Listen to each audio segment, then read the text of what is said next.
Hello and welcome to Short Story Scene. I'm your host and storyteller, and here we have a tale called The Strange Case of Dr. Jekyll and Mr. Hyde, Part 2, Search for Mr. Hyde.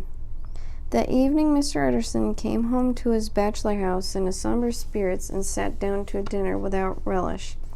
It was his custom Sunday, when this meal was over, to sit close by the fire, a volume of some dry divinity on his reading desk, until the clock of the neighboring church rang out the hour of 12, when he would go somberly and gratefully to bed.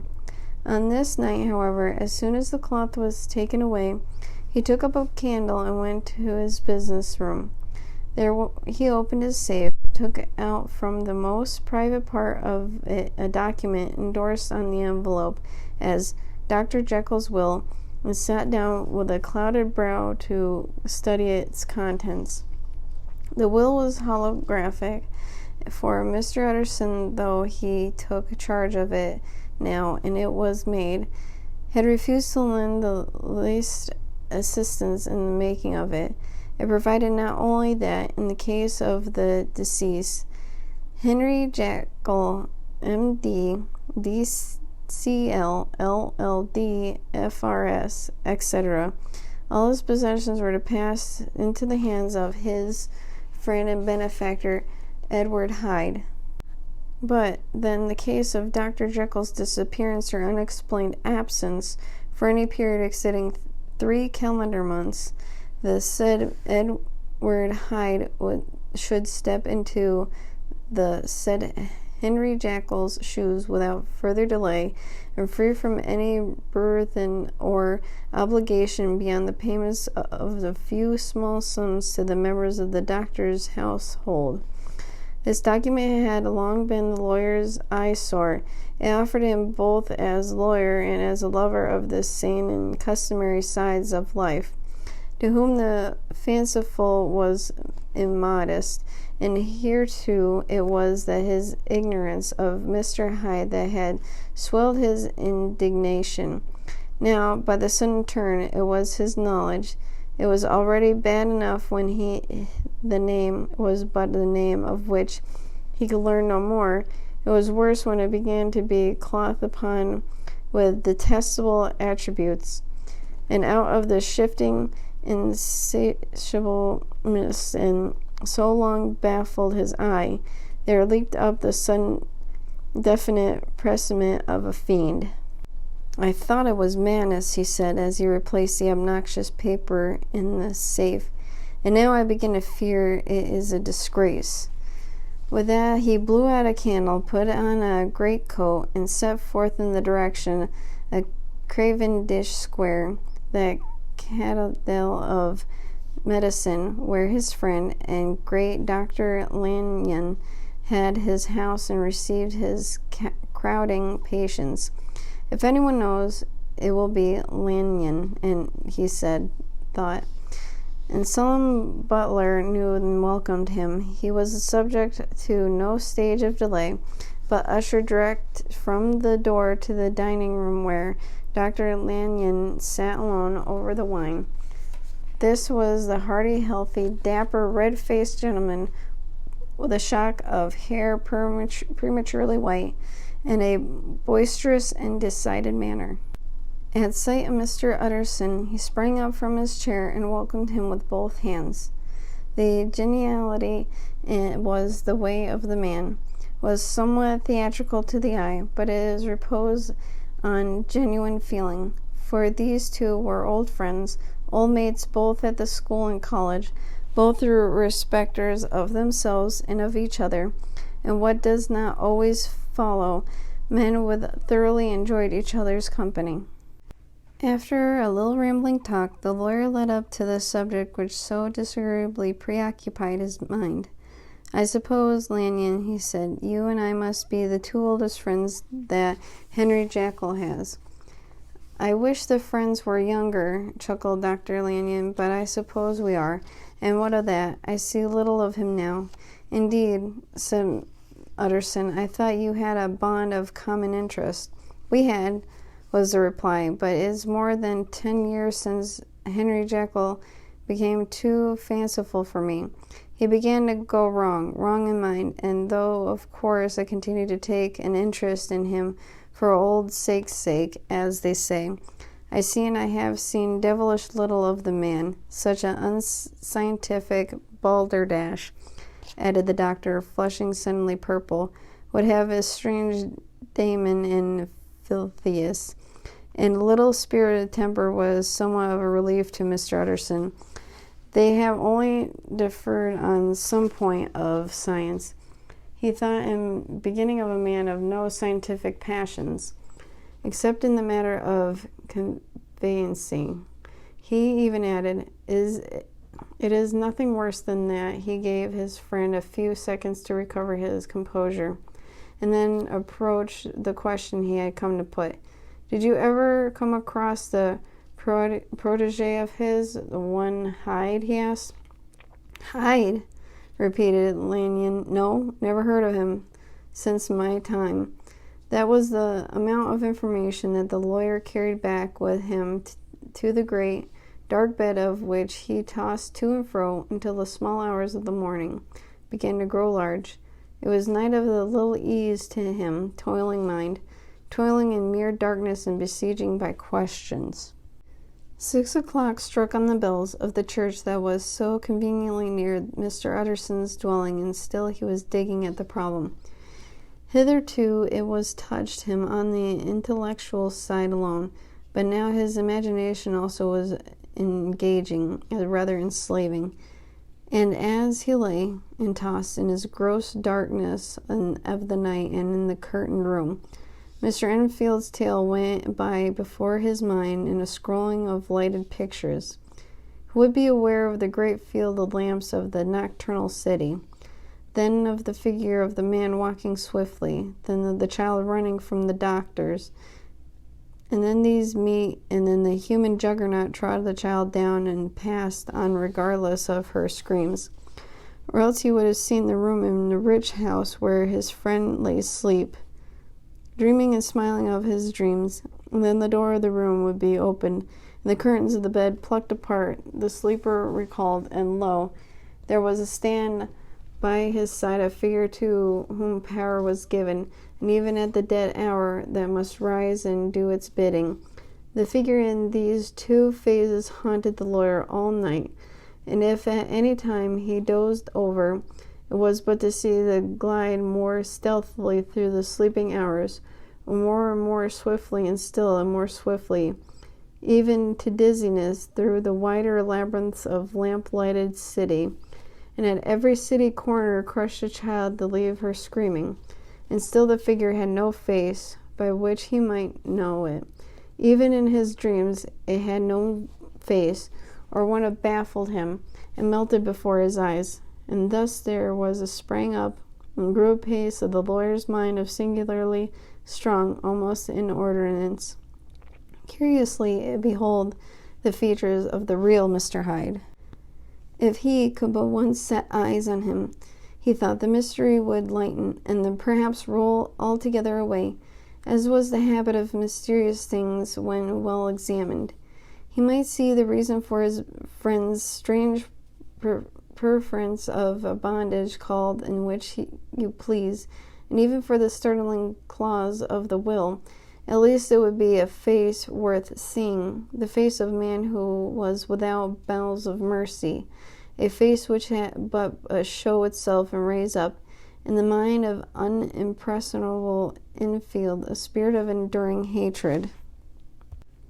From that time forward, Mr. Utterson began to haunt the door in the by-street of the shops, in the morning before office hours, at noon when business was plenty and time scarce, at night under the face of the foggy city moon. By all lights and all hours of solitude of concourse, the lawyer was to be found on this chosen post. If he be Mr. Hyde, he had thought, I shall be Mr. Seek. And at last his patience was rewarded. It was a fine dry night, frost in the air, and streets as clean as the ballroom floor. The lamps unshaken by any wind and drawing a regular pattern of light and shadow.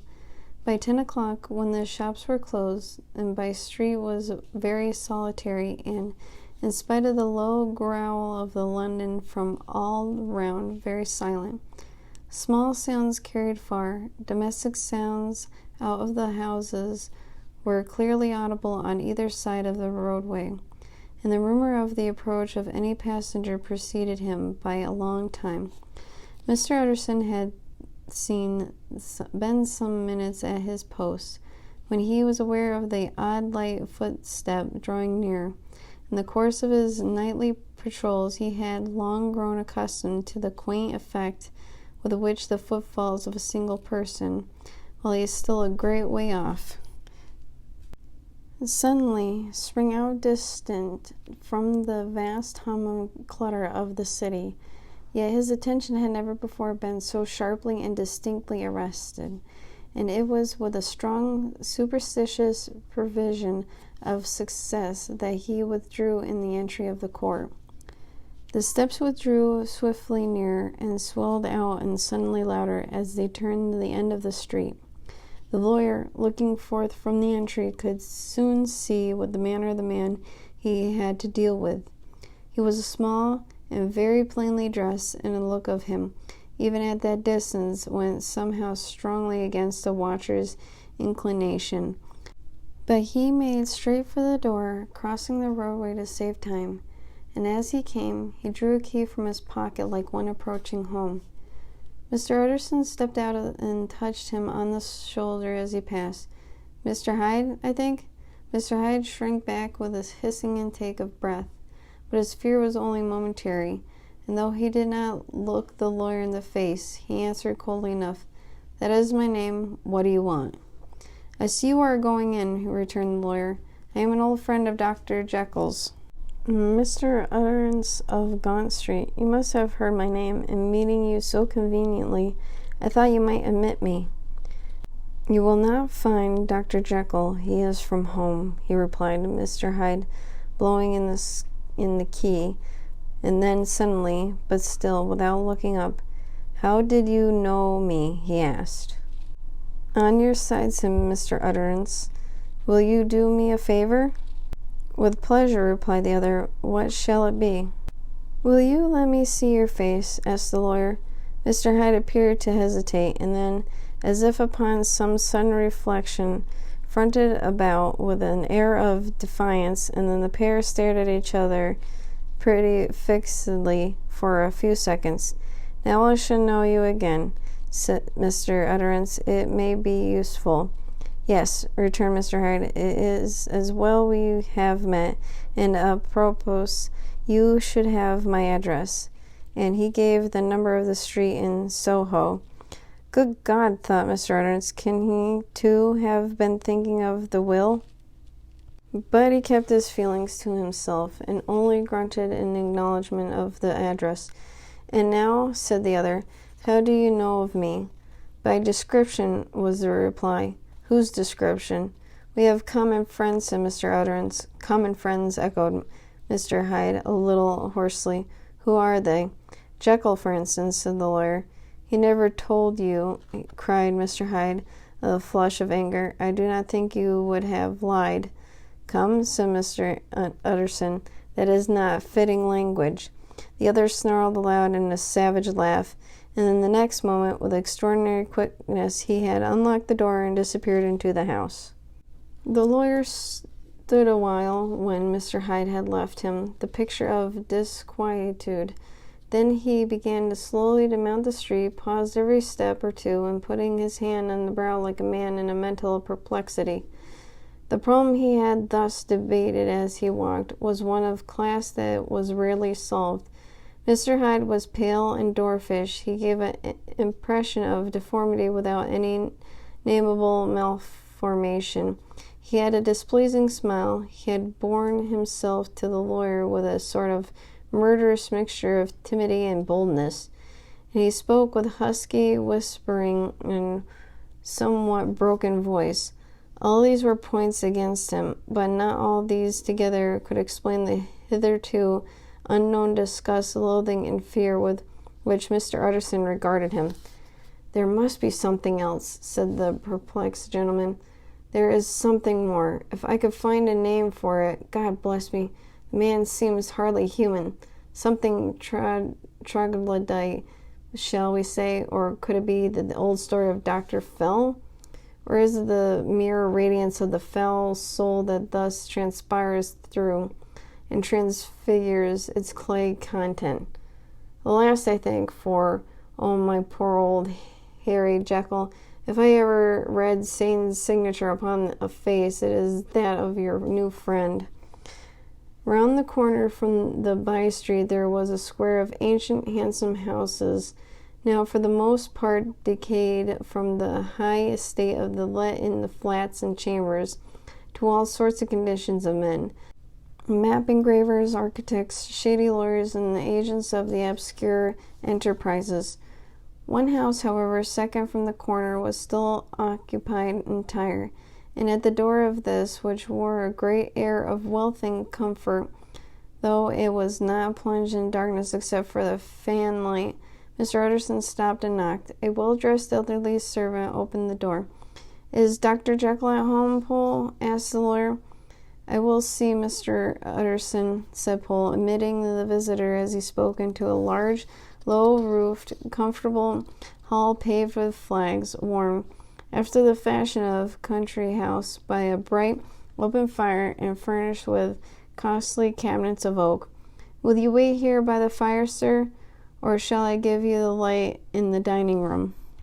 "Here, thank you," said the lawyer, and he drew near and leaned on the tall fender. This hall, in which he was now left alone, was the pet fancy of his friend and the doctor's, and Utterson himself was wont to speak of it as the pleasantest room in London. But tonight there was a shudder in his blood. The face of Hyde was heavy on his memory. He felt what was rare with him, a nausea and a distaste of life, and in the gloom of his spirits he seemed to read a menace in the flickering of the firelight on the polished cabinets, an uneasy starting of the shadow on the roof. He was ashamed of his relief when Poole presently returned and pronounced that Dr. Jekyll was gone out. "I saw Mr. Hyde go in by the old dissecting room, Poole," he said. "Is that right when Dr. Jekyll is from home?" "Quite right, Mr. Utterson, sir," replied the servant. "Mr. Hyde has a key." "Your master seems to repose a great deal of trust in the young man, Poole," resumed the other musingly. "Yes, sir, he does indeed," said Poole. "We have all orders to obey him." "I do not think I ever met Mr. Hyde?" asked Utterson. "Oh, dear, no, sir. He never dines here," replied the butler. "Indeed, we see very little of him on this side of the house. He mostly comes and goes by the laboratory. Well, good night, Poole." "Good night, Mr. Utterson." And the lawyer set out homeward with a very heavy heart. "Poor Harry Jekyll," he thought. "My mind misgives me he is the deep waters. He was wild when he was young, a long while ago to be sure, but in the law of God there is no statute of limitations. It must be that the ghost of some old sin, the cancer of some concealed disgrace, punishment coming. Pity Claudio. Years after memory have forgotten the self-love condoned the fault."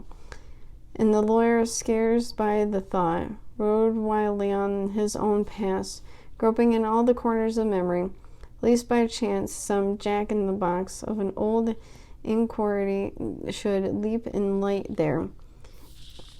He passed was a fairly blameless. Few men could read the rolls of his life with the less apprehension, yet he was humbled to the dust by the many ill things he had done, and raised up again into the sombre, the fearful gratitude by the many he had come too near to doing yet avoided. And then, by the return on his former subject, he convinced a spark of hope. This Master Hyde, if he were studied, thought he, must have secrets of his own, black secrets, by the look of him, secrets compared to which poor Jekyll's worst would be like sunshine. Things cannot continue as they are. It turns me cold to think that this creature stealing like a thief of Harry's bedside. Poor Harry, what awakening, and the danger of it, for if this Hyde suspects the existence of the will, he may grow impatient to inherit. I must put my shoulders to the wheel. If Jekyll will but let me, he asked, if Jekyll will only let me, for once more that he saw before his mind's eye, a clear and transparency, the strange clause of the will. And that concludes our tale, The Strange Case of Dr. Jekyll and Mr. Hyde, Part 2, Search for Mr. Hyde. If you like this content and like to support it, please head on to Patreon. That is www.patreon.com/shortstoryscene. And stay tuned for Part 3, Dr. Jekyll Was Quite at Ease. Thank you for listening, and see you next episode. Bye!